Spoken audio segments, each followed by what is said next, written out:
గురుగారి తదుపరి రాశి తులారాశి. తులారాశి వారికి ఏ విధంగా ఉంది ఏప్రిల్ మాసం చెప్పండి? శ్రీ మహాగణాధిపతయ నమ. ఐం మహాసరస్వత్యే నమ.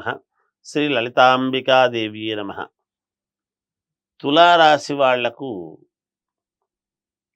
ఈ మాసము కొంతవరకు బాగుందనే చెప్పాలి. ఎందుకు ఆ మాట అంటున్నాను అంటే నిజానికి తులారాశి వాళ్లకు కొన్ని పనులు జరగటం, కొన్ని మిశ్రమ ఫలితాలుగా ఉంటాయి.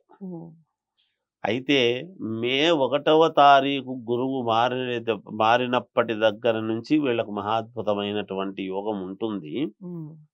కానీ ఇప్పుడు తులారాశి వాళ్లకు వచ్చేటప్పటికి కొన్ని పనులు కొన్ని మాత్రమే జరుగుతాయి గాక అన్నీ అనుకున్న సమయానికి అనుకూలవంతముగానే ఉంటాయి అనడానికి లేదు.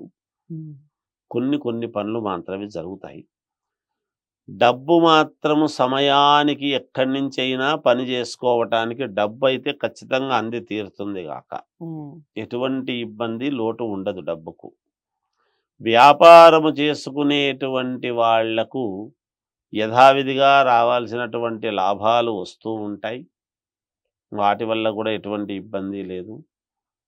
ఇంట్లో పుణ్యకార్యాలు చెయ్యాలి అని ఒక మాట అనుకొని అందరూ కూర్చొని ఒక నిర్ణయానికి రావటం అనేది జరుగుతుంది.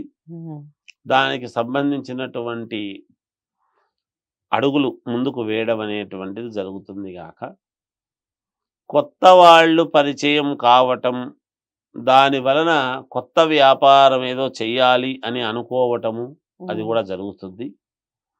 దానికి సంబంధించిన నిర్ణయాలు ఏదో పెండింగ్లో పెట్టుకొని మాట్లాడుకుంటారు. ఎలా చేద్దాము ఏమిటి అనేటువంటి దాని వలన ఇక బంధువుల యొక్క ఆగమనం అనేటువంటిది ఉంటుంది. కొంత ఖర్చులు అనేటువంటివి పెరుగుతాయి సహజంగా. అంటే రాబడే లేనప్పుడు మరి ఖర్చులు అవుతున్నాయి అంటే అదే కదా దాని అర్థం. ఖర్చులు అయితే పెరుగుతాయి, ఖర్చులు పెట్టాల్సి వస్తుంది అనూహ్యముగా. అలాగే దూర ప్రయాణాలు ఏమైనా ఉంటే అది వాయిదా వేసుకుంటే మంచిది గాక ఎక్కువ దూర ప్రయాణాలు చేయకుండా ఉంటేనే మంచిది. స్నేహితులు పెట్టుబడి పెట్టడానికి దగ్గరగా రావటం అనేటువంటిది ఒకటి జరగవచ్చును. అది ఆలోచన చేసి నిర్ణయం తీసుకోవడం అనేది జరుగుతుంది. వీళ్ళు వచ్చినారు కదా అని వెంటనే సరేలే అని అనకుండా అది అలా ఆఫర్లో పెట్టుకుని కొంతకాలం గడపడం అనేది జరుగుతుంది. విద్యార్థులకైతే యోగవంతముగా ఉన్నది. చదువుకునేటువంటి వాళ్లకు చాలా యోగవంతముగా ఉన్నది. సినిమా రంగంలో ఉండేటువంటి వాళ్లకు మిశ్రమ ఫలితాలు గోచరిస్తూ ఉన్నాయి. రాజకీయములో ఉండేటువంటి వాళ్లకు చాలా మంచి అవకాశము ఉన్నది.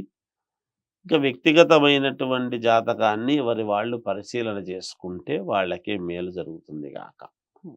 తులారాశికి సంబంధించి కొన్ని మిశ్రమ ఫలితాలని చెప్పారు కాబట్టి దైవారాధన విషయం అలాగే దిక్కులు రంగుల విషయం చెప్పండి గురు. వీళ్ళు రంగుల విషయానికి వచ్చేటప్పటికి తులారాశి వాళ్ళు ఎక్కువగా తెలుపు వాడి మిగతా ఏ రంగు వాడినా పర్వాలేదు గాక వాడుకోవచ్చును. దిక్కుల విషయానికి వచ్చేటప్పటికి అన్ని 4 దిక్కులు పనికొస్తాయి, అనుకూలవంతముగానే ఉంటాయి, ముందుకు వెళ్ళవచ్చును. దైవారాధన విషయానికి వచ్చేటప్పటికి లక్ష్మీ గణపతి అమ్మవారిని లక్ష్మీదేవిని గణపతిని రెండింటినీ ఆరాధిస్తే వీళ్ళకు మేలు జరుగుతుంది గాక. చాలా చక్కగా చెప్పారు. దైవారాధన విషయం చాలా అంటే చాలా మేలు చేస్తుందండి ఎవరికైనా కూడా. లక్ష్మీదేవిని అలాగే గణపతిని ఎక్కువగా ఆరాధించడం మంచి ఫలితాలకి దారితీస్తుంది. అలాగే రంగుల విషయానికి వస్తే తెలుపుని ఎక్కువగా వాడుతూ మిగిలిన అన్ని రంగులు కూడా వాడచ్చు అన్నట్టుగా చెప్తున్నారు. దిక్కులు కూడా అన్ని దిక్కులు కలిసి వస్తాయి. ఏదేమైనప్పటికీ ఒకసారి వ్యక్తిగత జాతకాలని పరిశీలించుకోండి, మంచి ఫలితాలు పొందండి. స్క్రీన్ మీద కనపడే నెంబర్కి కాల్ చేస్తే గురువుగారు మీకు అపాయింట్మెంట్ ఇచ్చి మీ వ్యక్తిగత జాతకాలని పరిశీలించి గోప్యంగా ఉంచి మీకు ఆ రిజల్ట్ చెప్పడం జరుగుతుంది. ఇక తులారాశి వారందరికీ ఈ విషయాన్ని చేరవేయండి, లైక్ చేసి అలాగే ఛానల్ని సబ్స్క్రైబ్ చేసుకోండి. తదుపరి రాశితో మళ్ళీ కలుస్తాను. నమస్తే.